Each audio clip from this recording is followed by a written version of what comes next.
Hello friends, yours most welcome on my channel Biological Fact. Today I am going to discuss virus characteristics. आज हम आप सभी के समक्ष वायरस के कैरेक्टरिस्टिक्स यानी वायरस के लक्षणों के बारे में बताएंगे कि कैसे वायरस लिविंग के कैरेक्टरिस्टिक्स शो करते हैं और कैसे virus non living characteristics show करते हैं। कल की क्लास में हमने आपको वायरस के बारे में कुछ डिटेल्स बताया था, जिसके अंतर्गत हमने वायरस के कुछ कैरेक्टरिस्टिक्स के बारे में आपको बताया था। और वायरस की स्टडी फ्रेंड्स जिसके अंतर्गत की जाती है, मीन्स हम वायरस के अंतर्गत हम जो भी अध्ययन करते हैं वो वायरोलॉजी ब्रांच के अंतर्गत करते हैं। मीन्स वायरोलॉजी एक ऐसी ब्रांच है जिसके अंतर्गत हम सारे वायरसेस का अध्ययन करते हैं, तो ऐसे ब्रांचेज को कहते हैं वायरोलॉजी। तो आज हम आपको बताने जा रहे हैं वायरस की कुछ स्पेशल कैरेक्टरिस्टिक्स जो कि living characteristics and non living characteristics पर आधारित है। तो आइए देखते हैं, ज़्यादा देर न करते हुए अपने शुरू करते हैं इस टॉपिक को, वायरस कैरेक्टरिस्टिक्स यानी वायरसेस के लक्षण। सबसे पहले दोस्तों हम आपको बताएंगे कि वायरसेस जो होते हैं वो लिविंग के भी लक्षण शो करते हैं और नॉन लिविंग के भी लक्षण शो करते हैं। मीन्स जीवित जीवों के भी लक्षण शो करते हैं और निर्जीवों के भी मीन्स जो नॉन लिविंग होते हैं, निर्जीव होते हैं, उनके भी लक्षण शो करते हैं। तो आइए जानते हैं वो कैसे शो करते हैं। सबसे पहला है लिविंग कैरेक्टरिस्टिक्स के अंतर्गत कैसे वो सजीवों के लक्षण शो करते हैं। Living characteristics, there are many living characteristics showed by the viruses. First है जेनेटिक मटेरियल, सेकंड है रिप्लिकेशन, थर्ड है म्यूटेशन एंड इवोल्यूशन। वायरसेस में जो जेनेटिक मटेरियल पाया जाता है एंड रिप्लिकेशन का जो गुण पाया जाता है एंड म्यूटेशन एंड इवोल्यूशन का जो गुण पाया जाता है, ये सजीव के लक्षण हैं जो वायरसेस भी शो करते हैं, मीन्स दिखाते हैं। तो ऐसे लक्षणों को लिविंग कैरेक्टरिस्टिक्स ऑफ वायरस कहते हैं, वायरसेस के सजीवों के लक्षण कहते हैं। तो आइए देखते हैं वायरसेस के लिविंग कैरेक्टरिस्टिक्स को। फर्स्ट है genetic material. Genetic material means nucleic acid जो कंटेन करते हैं जीव, उसे हम जेनेटिक मटेरियल कहते हैं। Genetic material in which viruses contain nucleic acid either DNA और आरएनए। जेनेटिक मटेरियल मीन्स जो आनुवंशिक सामग्री होती है, उसमें वायरसेस में जो आनुवंशिक सामग्री पाई जाती है वो या तो डीएनए पाई जाती है या तो आरएनए पाई जाती है। कभी भी वायरसेस में डीएनए और आरएनए दोनों नहीं पाई जाती है, क्योंकि वायरसेस के ऐसे स्ट्रक्चर होते हैं, ऐसी इनकी संरचना होती है कि इसमें या तो डीएनए पाए जाएंगे या तो आरएनए पाए जाएंगे। And mostly viruses contain only RNA. Means ज़्यादातर जो वायरसेस होते हैं वो आरएनए को कंटेन करते हैं, डीएनए को नहीं। कुछ ऐसे वायरसेस होते हैं जिनकी न्यूक्लिक एसिड जो है, आनुवंशिक सामग्री जो है, कुछ केवल वायरसेस की वो डीएनए होती है, बाकी ज़्यादातर जो वायरसेस हैं उनकी जो न्यूक्लिक एसिड होती है वो आरएनए ही पाई जाती हैं। So viruses contain nucleic acid either DNA और RNA. DNA deoxyribose nucleic acid and RNA ribonucleic acid. तो जेनेटिक मटेरियल के रूप में वायरसेस के पास या तो डीएनए पाया जाता है या तो आरएनए पाया जाता है। और मोस्टली जो न्यूक्लिक एसिड पाई जाती है वायरसेस में वो आरएनए के रूप में पाई जाती हैं। केवल कुछ ही वायरसेस के पास डीएनए पाया जाता है। Second topic replication. Replication means कैसे ये मल्टीप्लाई होते हैं, कैसे ये बहुगुणित होते हैं, कैसे ये वायरसेस अपनी संख्या को बढ़ाते हैं, अपनी कॉपीज़ को बढ़ाते हैं। यही चीज़ है रिप्लिकेशन के अंतर्गत। रिप्लिकेशन, दे कैन मल्टीप्लाई, ये जो वायरसेस हैं ये बहुत तेज़ी से मल्टीप्लाई होते हैं एंड जनरेट, और बहुत तेज़ी से जनरेट होते हैं, अपनी संख्या को बहुत तेज़ी से बढ़ाते हैं, but strictly inside a living host cell. लेकिन इनके लिए ये है कि ये strictly host cell means host cell के अंतर्गत, दोस्तों हमने आपको बताया था होस्ट सेल की जब बात आए तो होस्ट सेल के अंतर्गत ह्यूमन बीइंग आएंगे, एनिमल सेल आएगा और एनी प्लांट सेल आएगा। तो यहाँ पर हम होस्ट सेल में मान लीजिए हम बात कर रहे हैं ह्यूमन बीइंग के केस में, मीन्स होस्ट सेल ऐसे सेल होते हैं जैसे वायरसेस जिन पर इंटर करता है वो वायरसेस के लिए होस्ट हो जाता है। तो ऐसी कोशिका को होस्ट सेल कहते हैं, जो होस्ट की कोशिका होती है वायरसेस जिन पर इंटर करता है। So replication, they can multiply and generate but strictly inside a living host cell. ये जो वायरसेस होते हैं ये बहुत तेज़ी के साथ अपनी कॉपी बनाते हैं, मल्टीप्लाई होते हैं, जनरेट होते हैं, लेकिन ये स्ट्रिक्टली किसी भी होस्ट सेल में रहने के बाद ही ये कार्य कर पाते हैं, क्योंकि ये हम आपको लिविंग कैरेक्टरिस्टिक्स बता रहे हैं। तो ये लिविंग नेचर शो करते हैं, बट किसी बॉडी और किसी होस्ट सेल के अंदर रहने के बाद ही ये लक्षण, ये रिप्लिकेशन का शो करते हैं। आइए जानते हैं थर्ड पॉइंट क्या है लिविंग कैरेक्टरिस्टिक्स के अंतर्गत, म्यूटेशन एंड इवोल्यूशन। फ्रेंड्स, हम आपको बता दें कि कोई भी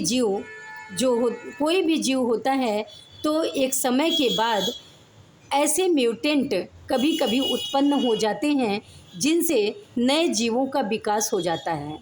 तो म्यूटेशन मीन्स होता है उत्परिवर्तन, ऐसा परिवर्तन जो अचानक होता है, मीन्स जो जीन में अचानक बदलाव होने के कारण होता है, उसे हम कहते हैं म्यूटेशन।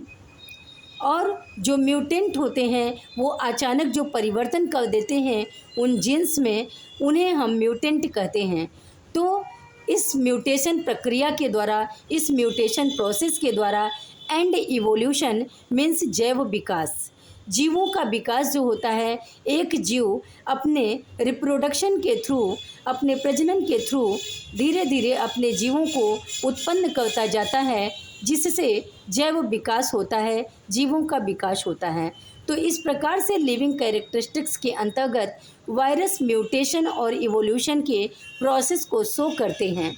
तो mutation and evolution, they can mutate their genetic code, ये म्यूटेट हो सकते हैं अपने जेनेटिक कोड से, मीन्स ये अपने जेनेटिक कोड से म्यूटेट हो सकते हैं, उत्परिवर्तित हो सकते हैं, मीन्स इनके नए म्यूटेंट बन सकते हैं।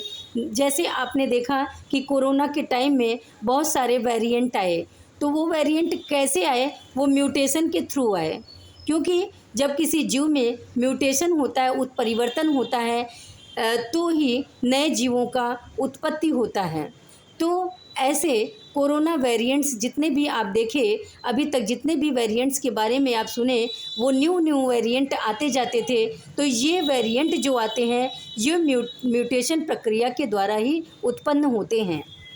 So they can mutate their genetic code, इस प्रकार से ये अपने जेनेटिक कोड से म्यूटेट होते हैं टू एडाप्ट टू एनवायरनमेंट, और अपने एनवायरनमेंट को एडॉप्ट करते हैं, इवॉल्व ओवर टाइम, और एक समय बाद ये अपनी स्पीसीज को उत्पन्न करते रहते हैं। So mutation and evolution, they can mutate their genetic code to adopt to environment, evolve over time.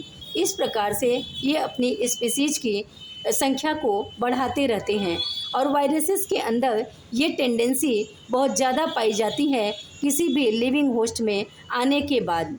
सो दोस्तों, हमने लिविंग कैरेक्टरिस्टिक्स के अंतर्गत हमने आपको genetic material, replication, mutation and evolution 3 points बताए। अब हम आपको बताएंगे कि वायरसेस कैसे नॉन लिविंग कैरेक्टरिस्टिक्स शो करते हैं। क्योंकि हमने आपको बताया था कि वायरसेस जो होते हैं वो लिविंग और नॉन लिविंग के बीच की कनेक्टिंग लिंक होते हैं। मीन्स जीवित मीन्स सजीव और निर्जीव के बीच की संयोजी कड़ी होते हैं। क्यों होते हैं? क्योंकि वह लिविंग के भी लक्षण शो करते हैं और नॉन लिविंग के भी लक्षण शो करते हैं। जब लिविंग होस्ट बॉडी में प्रवेश करेंगे तो वो लिविंग के लक्षण शो करेंगे, और जब बाहर पाए जाएंगे कहीं आउटसाइड में तो वो नॉन लिविंग के लक्षण शो करेंगे, क्योंकि इनका कोई अपना अस्तित्व तो होता नहीं।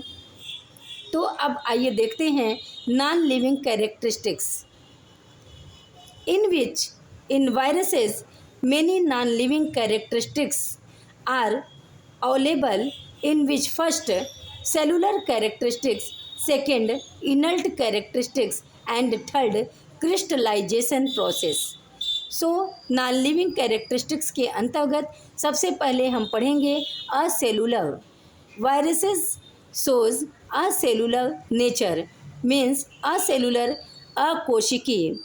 सेलुलर मीन्स होता है कोशिकीय, अ लग जाए तो मीन्स अकोशिकीय। मीन्स जिसमें कोशिकाओं का अभाव होता है उसे हम कहते हैं अकोशिकीय। दे लैक प्रोटोप्लाज्म, इनके पास प्रोटोप्लाज्म का अभाव होता है। मीन्स वायरसेस के पास अपने जीव द्रव्य का अभाव होता है।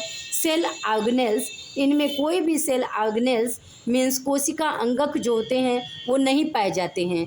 जैसे आपने देखा है कि लिविंग में जो है हर चीज़ पाया जाता है, हर सेल ऑर्गेनेल्स पाया जाता है, जैसे कि क्लोरोप्लास्ट, माइटोकॉन्ड्रिया, इन सब सारी चीज़ों का जो पाया जाना है वो लिविंग सेल्स में पाया जाता है। बट ये जब नॉन लिविंग के कैरेक्टरिस्टिक्स शो करेंगे तो इनमें सेल ऑर्गेनेल्स का अभाव होता है, कोई भी कोशिका अंगक नहीं पाए जाते हैं। एंड सेलुलर स्ट्रक्चर, एंड किसी भी प्रकार के सेलुलर संरचना इनमें नहीं पाई जाती हैं। So cellular they lack protoplasm, cell organelles, cellular structure. Second point inert. Inert means इनकी आंतरिक संरचना में क्या होती है। They exhibit no independent metabolism, ये कोई भी मेटाबॉलिज्म प्रोसेस नहीं शो करते हैं, क्योंकि इनके पास कोई भी सेल ऑर्गेनेल्स पाई ही नहीं जाती है। जब कोई भी सेल ऑर्गेनेल्स नहीं पाई जाएगी तो ये मेटाबॉलिज्म का प्रोसेस कैसे शो करेंगे।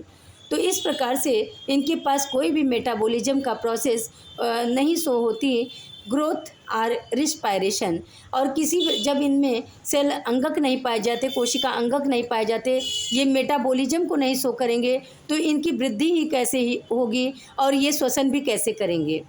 So inert they exhibit no independent metabolism, growth और रिस्पायरेशन। ऐसी किसी भी प्रोसेस को जो कि सजीवों के अंदर होती है नॉन लिविंग कैरेक्टरिस्टिक्स के अंतर्गत, जब ये बाहर रहता है, आउटसाइड में रहता है, तो इनमें इस प्रकार का कोई भी लक्षण नहीं पाया जाता है मेटाबॉलिज्म, ग्रोथ और रिस्पायरेशन का। Third point crystallization. Crystallization process ऐसी प्रोसेस है जिसमें केमिकल्स के रूप में और क्रिस्टल के रूप में, और जैसे कि काफ़ी कण आपस में मिल जाए और एक क्रिस्टल के रूप में तैयार कर लें तो उसे कहते हैं क्रिस्टलाइजेशन प्रोसेस, जो केमिस्ट्री में देखने को मिलती है। तो इसी प्रकार से केमिकल सब्सटेंसेस की तरह वायरसेस भी क्रिस्टलाइजेशन प्रोसेस शो करते हैं। In non living behaviour crystallization process occurs in viruses. They can be crystallized like chemical substances. ये क्रिस्टलाइज्ड होते हैं, क्रिस्टलाइन फॉर्म में होते हैं केमिकल सब्सटेंसेस की तरह। जैसे कि रासायनिक केमिकल सब्सटेंसेस पाए जाते हैं, उसी प्रकार से ये क्रिस्टलाइज्ड फॉर्म में आउटसाइड मौजूद होते हैं। जब ये किसी होस्ट सेल में नहीं रहते हैं, बाहर कहीं ऐसे पड़े रहते हैं, तो ये क्रिस्टलाइज्ड फॉर्म में रहते हैं। And stored without losing their infectious nature, और ये क्रिस्टलाइन फॉर्म में तो ज़रूर रहते हैं, लेकिन ये अपने इन्फेक्शियस नेचर को लॉस नहीं होने देते। मीन्स इनका जो संक्रमण का नेचर होता है, ये काफ़ी तेज़ संक्रामक होते हैं, काफ़ी तेज़ संक्रमण फैलाते हैं। तो इनका जो इन्फेक्शियस नेचर होता है वो क्रिस्टलाइन फॉर्म में तो ये ज़रूर होते हैं, लेकिन इनका जो संक्रमण का नेचर है वो उसी तरह स्टोल्ड रहता है। चूँकि ये किसी सेल बॉडी में पहुँचेंगे तो अपना इन्फेक्शियस नेचर स्टार्ट कर देंगे, क्योंकि अगर इन्फेक्शियस नेचर ना होता तो ये बॉडी के अंदर प्रवेश करने के बाद कैसे संक्रामक हो जाते, कैसे फैलाने लगते। तो इसी प्रकार से ये स्टोल्ड तो रहते हैं क्रिस्टलाइन फॉर्म में, but without losing their infectious nature, लेकिन अपने इन्फेक्शियस नेचर को ये लॉस नहीं करते हैं। मीन्स इनका इन्फेक्शियस नेचर बना रहता है।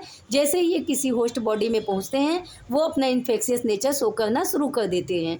दोस्तों, नॉन लिविंग कैरेक्टरिस्टिक्स के अंतर्गत हमने बताया फर्स्ट असेलुलर अकोस्की नेचर और इनर्ट आंतरिक स्ट्रक्चर एंड क्रिस्टलाइजेशन प्रोसेस। दोस्तों, वायरसेस की कैरेक्टरिस्टिक्स में आज का टॉपिक यहीं पर समाप्त होता है। आपको क्लास कैसी लगी बताइएगा ज़रूर, और अगर क्लास आपको अच्छी लगी हो तो प्लीज़ हमारी क्लास को सब्सक्राइब, लाइक और शेयर करना न भूलें। कोई प्रॉब्लम होने पर कमेंट करें। मिलेंगे फिर कल, तब तक के लिए thank you, bye bye, take care, have a great day.